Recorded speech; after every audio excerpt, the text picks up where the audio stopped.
I'm gonna tell you something I've never told anyone. 30 years ago, my friends and I spent the night at a cabin. We found the Necronomicon Ex Mortis, the Book of the Dead. Certain passages were recited. It awoke something in the woods. Something evil.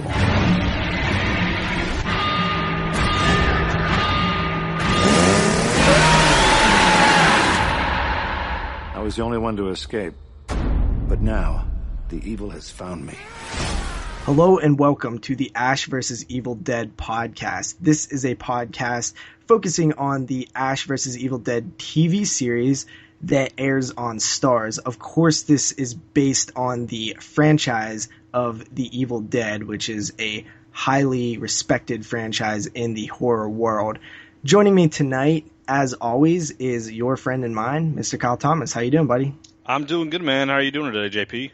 Not so good, because this is actually our second attempt recording this, because I was an idiot and did not record the first recording. It didn't record. Hey, shit happens, dude. It's all good. We'll roll with the punches and we'll get it worked out. We'll make sure it happens.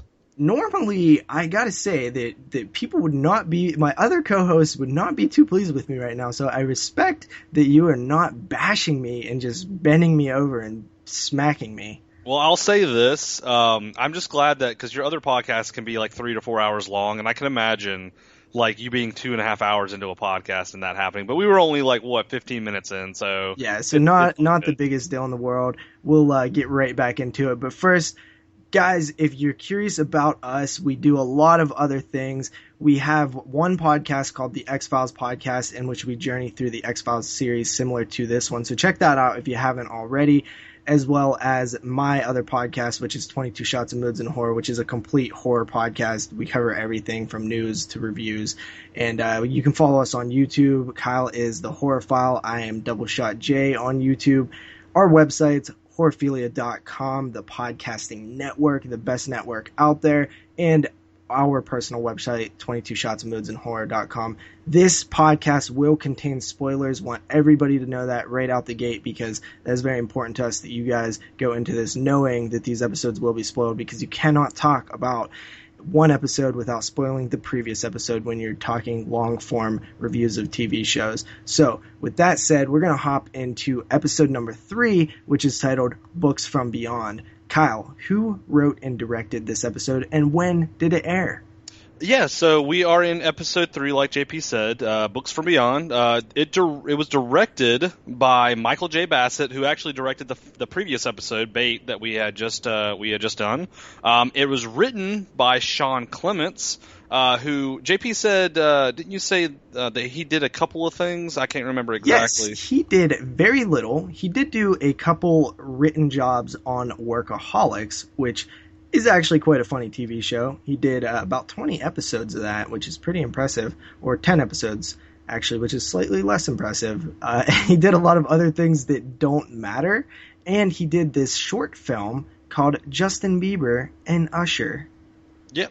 Yeah, I was going to say, because I had mentioned before we had to re-record that Justin Bieber's new album was fire, and you were making fun of me for it. So I thought, yeah, I believe I said something along the lines of, nobody in the history of mankind has ever said those combinations of words together. Justin Bieber, Usher, fire. No, never happened.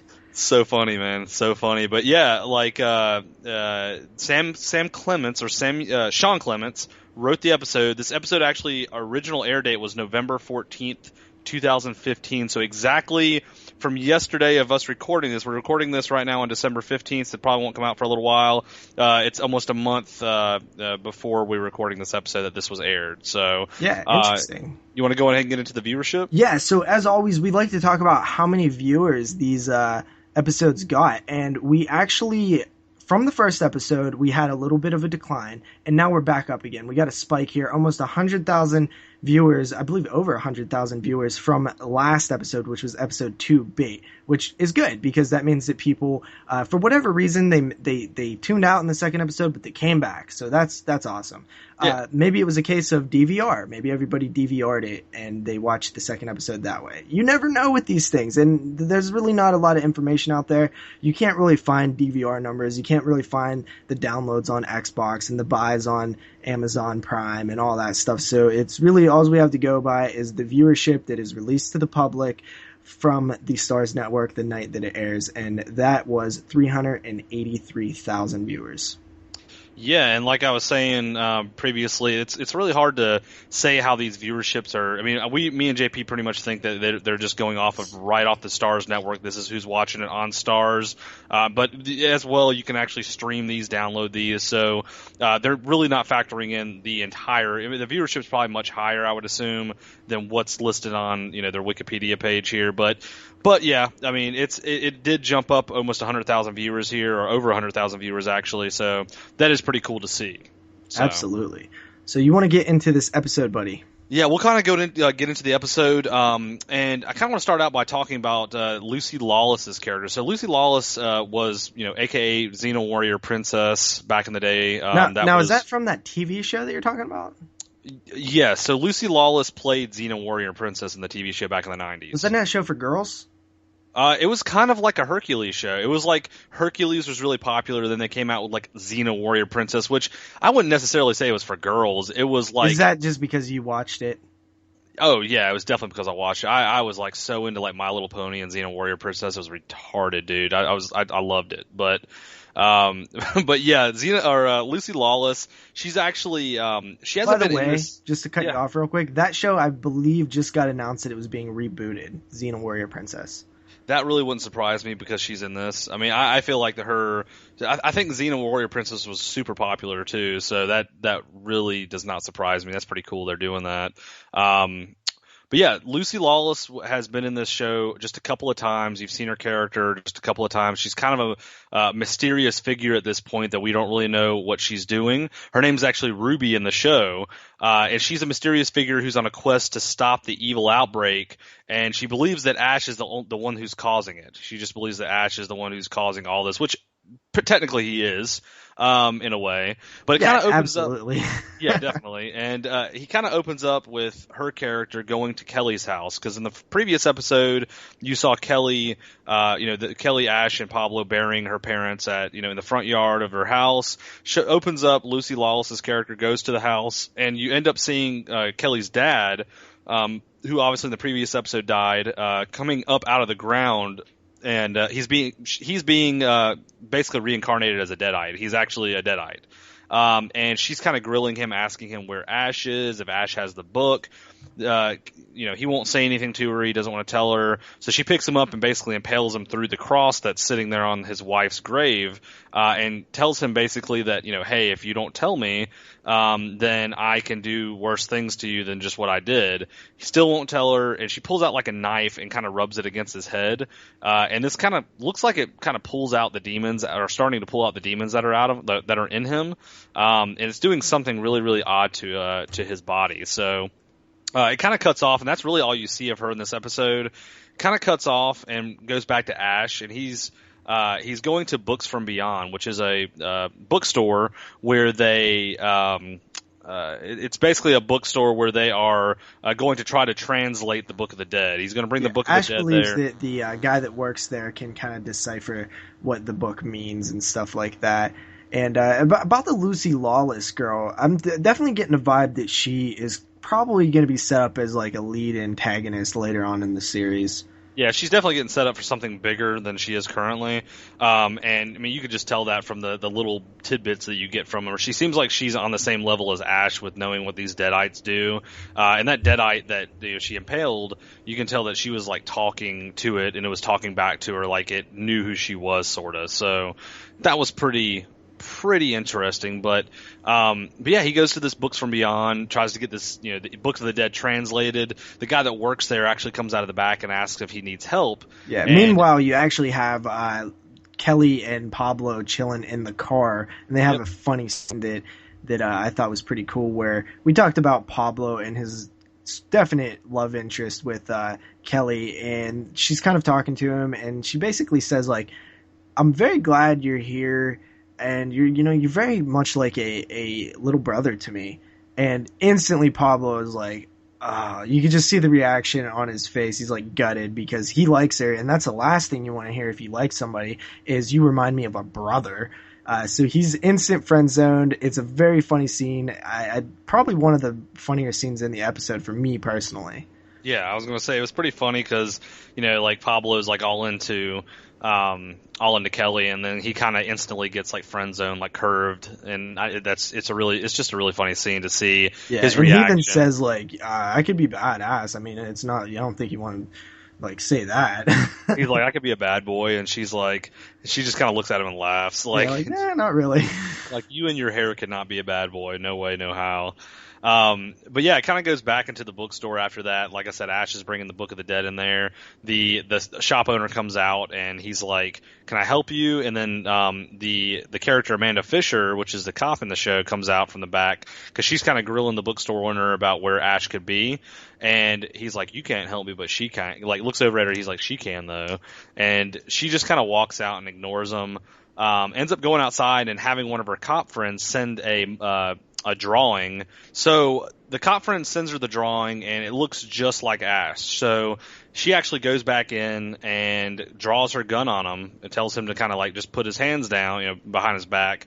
And all of a sudden, Pablo runs in and hits her over the head with a bone, which is pretty funny. Yeah, and instantly when he finds out that she was a cop, he was like instantly regretted it and was like, "I just did that to a cop. Oh my god." Yeah, he's like, "Oh, I can't believe I just did that to a cop," basically. Which is very funny. It's definitely a comedic moment. He kind of looks there and he's like, "Is that a good thing?" And like, obviously, it's not. It's funny. And they actually end up handcuffing her to a ladder, it looks like a ladder, so she can't get away, or like almost like a kind of like a shelf. So she's kind of tied up. Kelly's kind of watching her so she doesn't go anywhere. And Ash and Pablo go with the shop owner into another room so they can kind of start summoning. What Ash wants to do is to summon this demon so the demon can tell them how to get rid of all the other demons, which, if you think about it, is like the dumbest fucking idea. Yeah, and there's the scene where the Lionel tells Ash that what he has in his possession is very important, and it's a gateway to hell, and it can summon evil. And it's funny because he says that it's pretty much harmless unless somebody very dangerous gets it, or very evil, or very stupid. Yeah. Which obviously Ash is like stupid as hell. So yeah, they start summoning this demon, and they make this big circle out of salt and like symbols and stuff. And basically, the shop owner tells them they can't break the circle when he summons the demon. Yeah. So but the demon that they're summoning, they want him to be a weak demon. And it's funny because there's a big scene where Pablo's like, "I don't think we should do this," and Ash is like, "Dude, we're gonna just summon a wimpy demon, it'll be fine." And of course, like, the viewer knows, like, I don't think there's a such thing, but of course Ash is like, "Look at that one looks pretty wimpy, get him out here." And the bookkeeper says that it is a demon that has the knowledge of hidden things, who preys on spiritually and emotionally weak. And you can tell right away that goes right over Ash's head. He has no idea what that means, and he's like, "Yeah, well, he can do that on his own time." And it's I actually busted out laughing at that part. It's so like Ash, putting his foot in his mouth, being dumb, boneheaded, all that stuff. Exactly. Yeah. So it's really funny to see like some of these like lines that he actually says. They're just like, this show is made up of just like hilarious Ash lines, but yeah, and then all of a sudden, they summon this demon, and it, it comes out from the, in the middle of the circle. It looks a lot like, and I was telling JP before we got cut off last time, it looks a lot like Chatterer, the one of the Cenobites from Hellraiser. And who did you say you thought it looked like, JP? I thought it either looked like something from Silent Hill mixed with like a Resident Evil crawler zombie. Or crawler, I don't know what they were really called, the lickers or whatever they were. I can't really remember, but it just kind of had that like pushed back smoothie flesh and kind of just the mouth thing. I don't know. Yeah, but definitely sort of a blend of all three, maybe. Yeah, I was gonna say it looked a lot like a lot of the things from Silent Hill I've seen, and a mix of Chatter, like the Cenobite from Hellraiser. So it's a pretty cool looking demon. I mean, it's obviously the demon CGI, but it's a really cool and good. It's a good CGI demon. I mean, it looks really cool. It got this like blur to it that I think is like maybe to hide some of the bad spots in it, but at the same time, it kind of gives it this like otherworldly look. Exactly. So, kind of at this point, like Ash is, kind of grilling the demon, asking him what he can do to get rid of all the rest. Of course, the demon's not going to tell him. The demon's kind of like, it's not really working. Demon's kind of like, screw off, I'm not going to say anything to you. So Ash kind of looks over to the bookstore owner, tells him just to send the demon back, and all of a sudden out of nowhere, this demon throws some glass at the bookstore owner and basically kills him. First thing that actually happened was they did have the demon contained, and when Amanda comes in, she actually knocks Ash into the circle, which essentially removes the spell binding circle from the demon. Yeah, exactly. Yeah. And I was going to say, the demon kind of comes out of the circle because, like you said, the Amanda Fisher comes in and kind of makes Ash move out of the way. So he kind of breaks that circle and the demon kind of gets out. Yeah. And that's kind of when shit starts going haywire. Ash is shooting at the demon with his quote unquote boomstick. The demon's kind of just going all over the place. The demon really isn't doing much, to be honest with you. I was surprised. He's kind of just appearing and disappearing, appearing and disappearing. And it was really, really interesting to see. I was really surprised he didn't do as much as he did, but he did end up killing the bookstore owner. He did throw some glass at him, killed him. He knocked out Amanda Fisher, the cop. So Ash and Pablo and Kelly are kind of there, and this demon just kind of I don't know what he was doing to Ash really. He was kind of it's kind of weird. It's they take their soul or something. I don't really understand what. Pretty much had its head and was you could see his skeleton. It was really, really odd to see this dude's he would the demon would hold Ash's head and you can see his it was almost like he was electrocuting him or something. And he actually did that to both Ash and Pablo, and all of a sudden out of nowhere, Kelly pops up, and since nobody could read the Book of the Dead to kind of send it back, she just hits him with the book and says, "Go to hell," and he disappears. Yeah, which was kind of weird, right? I'm not really sure how that works. That was the most confusing part of the episode to me. I didn't understand, if you summon the demon, why would just hitting it with the book send it back? They didn't really explain that. They didn't even really acknowledge it when it happened, which was kind of confusing. They just were kind of oh, okay, it's gone. There's a lot of funny moments in this episode too, where Ash kind of is saying he said something about running like a whale or something. He made this analogy that totally didn't work. Oh yeah, I was gonna say I remember he was making. There was a couple of lines he said that just didn't make any really sense for the scene, but yeah, I mean, at this point, once the demon's gone, Ash kind of walks up to Amanda, and he's like, "So are you going to listen to me now, or are you going to try to handcuff me?" And she handcuffs this is a funny scene where she handcuffs his fake hand, and I guess she didn't realize it was a fake hand, and he kind of just takes it off and handcuffs her to the table that's right behind her, which was really, really funny to see.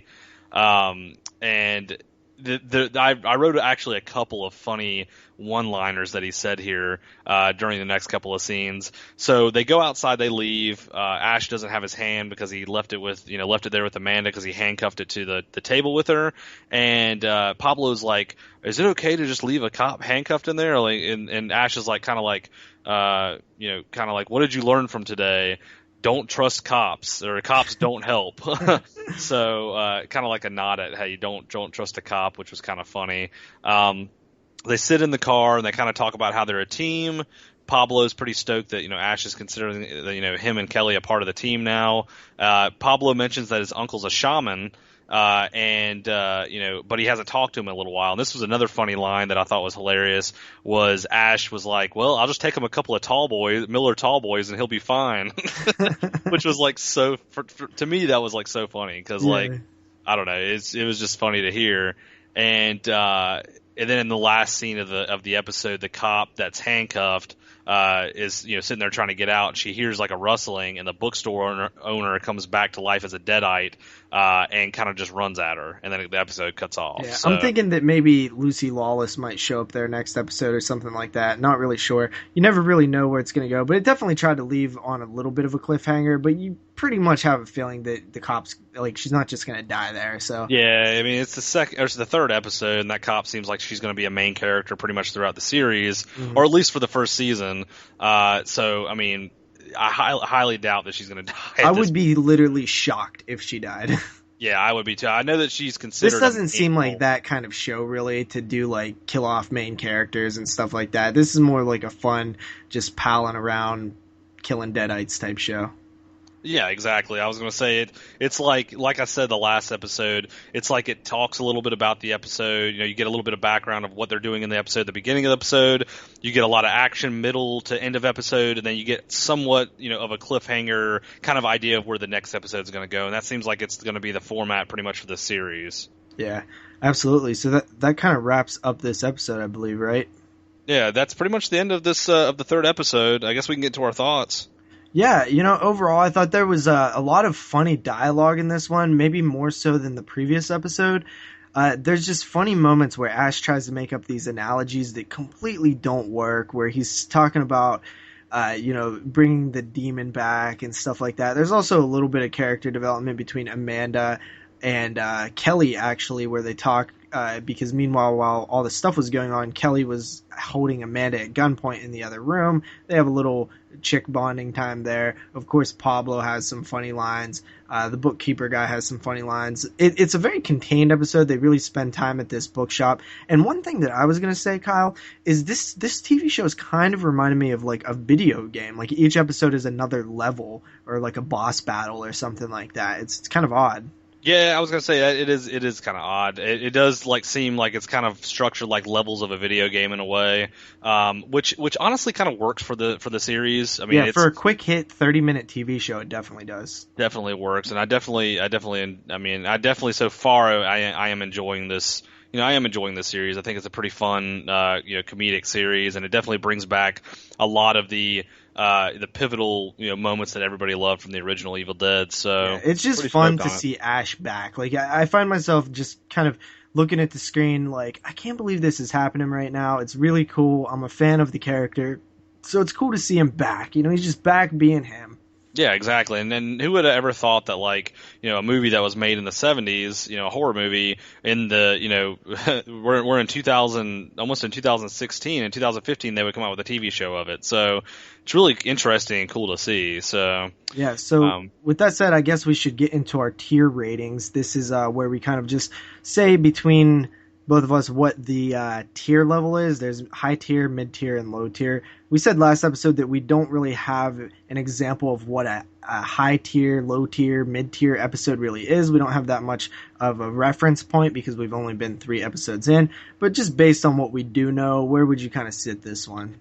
I mean, this one, it was really cool to see more of the Book of the Dead be kind of like the main story aspect of this episode, which I liked. You didn't really get in my opinion, you didn't really get a whole lot of, all they pretty much this episode kind of dealt with was dealing with sending the main theme, sending the Deadites back, which is, kind of the main plot of this series. But I mean, I would just venture to say this is probably a mid-tier episode. It didn't give you it gave you a decent cliffhanger at the end, but there wasn't a whole lot of dialogue in it. It was kind of just like you're fighting this one, Deadite, and they're just kind of trying to translate this book. So I would just give it.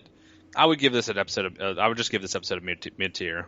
Yeah, and I would agree with you. It is just a basic episode again. I mean, there is a lot of complexity in terms of the jokes in the episode, but compared to something that really where I would be blown away, it's just not. It's just a mid-tier episode in my opinion. Again, mid-tier does not mean bad. I love this show. I really do. I love this episode. It's just not something that's going to blow me away. So I definitely say mid-tier as well, Kyle. For sure. Kind of get out of this episode, guys. I just want to say, whoever's listening out there, we appreciate you guys listening. You guys are awesome. Keep it up if you guys are listening. We're just trying to commentate, let you guys kind of know how this episode, how these episodes are going, what we thought of them. And also, JP and I and myself do have YouTube channels. He is DoubleShotJ on YouTube. I am the Horrorphile. And check us out. Subscribe to the page. We do horror reviews, do unboxings, all kinds of cool stuff. We actually post all of these podcasts on our YouTube page. So if you don't have iTunes or you can't find it anywhere, you can always, go to our YouTube channels, listen to them on the channel, or on the YouTube app. Anything you want to say, JP? Yeah, I believe that by the time you guys probably hear this third episode, we should be on iTunes by now. It'll probably be under Ash vs. Evil Dead Podcast or 22 Shots Presents Ash vs. Evil Dead Podcast. Not really sure. We are recording these episodes well before we're actually going to post them online. And I'm pretty sure that Horrorphilia will be hosting this. And I know that they will be. So you can check us out on Horrorphilia as well. Yep. It's pretty stoked. So yeah, guys, appreciate you guys listening. Be on the lookout for the next episode. And until next time, peace. Peace out, guys.